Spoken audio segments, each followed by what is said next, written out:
अभी सभी की एग्ज़ाम होने वाले हैं, एग्ज़ाम बहुत नज़दीक है। एग्ज़ाम में सिर्फ 1 से 1.5 महीना ही बचा है और एग्ज़ाम की कुछ भी तैयारी नहीं हुई। डर लग रहा है कि क्या होगा। पढ़ाई भी अच्छे से नहीं हो पा रही है, पढ़ने का मन ही नहीं कर रहे हैं और पढ़ रहा हूँ तो कुछ याद भी नहीं हो रहा है। इस तरह की प्रॉब्लम आपको भी आ रही होगी। इस तरह की बातें आपके दिमाग में भी आ रही होगी। ऐसा इसलिए होता है क्योंकि हमारे दिमाग को ज़्यादा मेहनत करना पसंद नहीं है और बहुत आलसी टाइप का है, उसे आराम करना पसंद है, इसलिए वो बहाने बनाते रहते हैं ताकि वो मेहनत करने से बच सकते हैं। लेकिन आज के बाद आपको बेवकूफ़ नहीं बनना है। तुम अपने दिमाग के गुलाम मत बनो, बल्कि दिमाग को अपना गुलाम बनाओ, फिर देखो कैसे पढ़ाई में मन लगता है। देखो एग्जाम में सिर्फ 1 से 1.5 महीने का टाइम ही बचा है। तुम्हें जो करना है इसी 1 महीने में करना है। अगर तुमने इसे 1 महीने कड़ी मेहनत ना की तो तुम्हारा रिजल्ट तो खराब हो गई, साथ ही तुम्हारे पूरे 1 साल का समय ही बर्बाद हो। और समय की कीमत क्या होती है ये तो तुम्हें अच्छे से पता होगा। अगर तुम्हें समय की कीमत नहीं पता है तो तुम अपने पापा से पूछना कि समय की कीमत क्या है, तुमने पूरे साल क्या किया। वो मैटर नहीं करता, तुम भूल जाओ कि तुमने पूरे साल क्या किया। इससे कोई फर्क नहीं पड़ता कि तुमने पूरे साल क्या क्या किया। फर्क तो इससे पड़ता है कि तुम इस बचे हुए 1 महीने में क्या करते। सच बता रहा हूँ, अगर तुमने मन लगाकर इस बचे हुए 1 महीने में कड़ी मेहनत की तो तुम्हें टॉप करने से कोई नहीं रोक सकता। बस शर्त तो यह है कि तुम पढ़ते कैसे।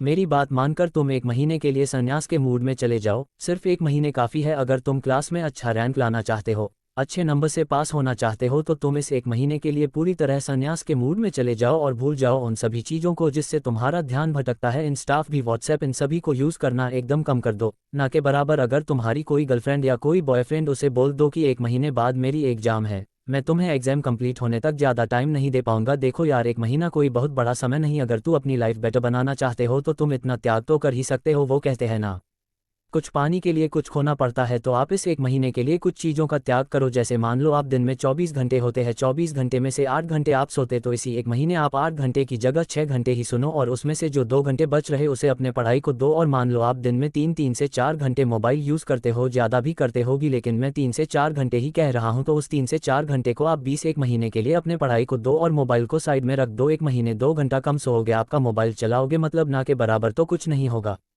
ये कोई बहुत बड़ी बात नहीं, तुम कर सकते हैं। और अपनी मेहनत आज से ही आप शुरू कर दो क्योंकि ज़्यादा टाइम नहीं बचा है। इसी 1 से 1.5 महीने में तुम्हें बहुत सारी पढ़ाई करनी है, तुम्हें एग्ज़ाम की तैयारी बहुत अच्छे से करनी है। और एक बात, अगर तुम एग्ज़ाम की तैयारी अच्छे से करना चाहते हो तो तुम किसी को मत बताओ कि तुम एग्ज़ाम की तैयारी करने वाले। तुम एकदम खामोशी से अपने एग्ज़ाम की तैयारी शुरू कर दो, किसी को बिल्कुल ही पता ना चले कि तुम एग्ज़ाम की तैयारी कर रहे हो। बाहर तो बाहर, घर वालों को भी ठीक से पता न चले कि तुम बहुत अच्छे से एग्जाम की तैयारी कर रहे हो। मैं ऐसा इसलिए कह रहा हूँ क्योंकि कई लोग ऐसे होते हैं, हर घर वालों को छोड़, जो तुम्हें कभी भी आगे बढ़ते हुए नहीं देखना चाहते। वो चाहते हैं कि तुम सबसे पीछे रहो, इसलिए चुपचाप किसी को बिना बताए अपनी जीत की तैयारी करोगी। एग्जाम हॉल में अपनी पूरी तैयारी के साथ बिंदास जाओ और एकदम मस्त एग्जाम देकर आप मान लो कि तुम्हारा एग्जाम एकदम मस्त गया, तुमने कड़ी मेहनत, बहुत अच्छा एग्जाम दिया। जम के बाद जैसे ही रिजल्ट का डेटा या तुम नॉर्मल बंदे की तरह ही स्कूल में एंट्री करो, नॉर्मली एकदम जैसे कि तुम्हें कुछ पता ही ना हो, ऐसा कि लोगों को लगे इसका तो फर्स्ट डिवीजन भी नहीं आएगा, मेरा आएगा फर्स्ट डिवीजन, ये वही सेकंड डिवीजन में पास हो जाएगा, ऐसा लगे लोगों को। लेकिन उस दिन पूरे स्कूल में टॉप करके पूरे स्कूल को हिला दो, जिससे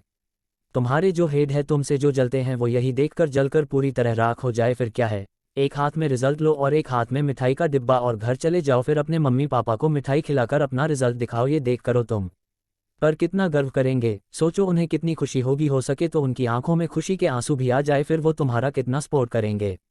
वो भी तो चाहते हैं कि हमारा बेटा है, हमारी बेटी कुछ करके दिखाएं। तुम्हारा इतना अच्छा रिजल्ट देखकर उन्हें इतनी खुशी होगी कि वे गर्व के संग अपना सिर ऊंचा करके सबको बताएंगे कि मेरा बेटा या मेरी बेटी पूरी स्कूल में टॉप। क्या तुम नहीं चाहते कि लोग तुम्हारी इज्जत करें, तुम्हारे जो मम्मी पापा हैं उनकी इज्जत करें? देखो यार, पढ़ाई सिर्फ जॉब के काम ही नहीं आती, बल्कि पढ़ाई हर उस फील्ड में, हर उस क्षेत्र में काम आती है। जी फील्ड में तुम जाना चाहते हो, इसलिए पढ़ाई करो और मन लगाकर अच्छे से पढ़ो। कम से कम तुम इतनी पढ़ाई कर लो जिससे तुम्हें किसी दूसरे इंसान के सामने झुककर रहना ना पड़े। मैं उम्मीद करता हूँ कि तुम मेरी बातों को समझ गए हो और आज से ही मन लगाकर पढ़ोगी और अपनी एग्जाम के अच्छे से तैयारी करोगे। जब भी तुम्हारा मन भटकता है तो तुम कोई एक भी मोटिवेशनल वीडियो ऐसे उठाकर देख लो, कोई अच्छा मोटिवेशनल सॉन्ग सुन लो और तुरंत अपने पढ़ाई के लिए बैठ जाओ। तुम कभी भी बैठ कर पढ़ाई मत करना, तुम एक टेबल लेना और चेयर में बैठ के पढ़ना, जिससे तुम्हारा अच्छा बनेगा और पढ़ाई में मन भी अच्छा लगेगा। तो देखो यार, पढ़ाई अच्छी स्टार्ट कर दो क्योंकि एग्जाम में ज़्यादा टाइम नहीं बचा है। तुम इसे 1 महीने में बहुत अच्छे से तैयारी कर सकते हो अगर तुम करना चाहो। मैं उम्मीद करता हूँ कि तुम मेरी हर एक बात समझ गई होगी और तुम आज से ही अपने एग्जाम की तैयारी अच्छे से करोगे। बेस्ट ऑफ ऑल, अपनी एग्जाम की अच्छी तैयारी करो।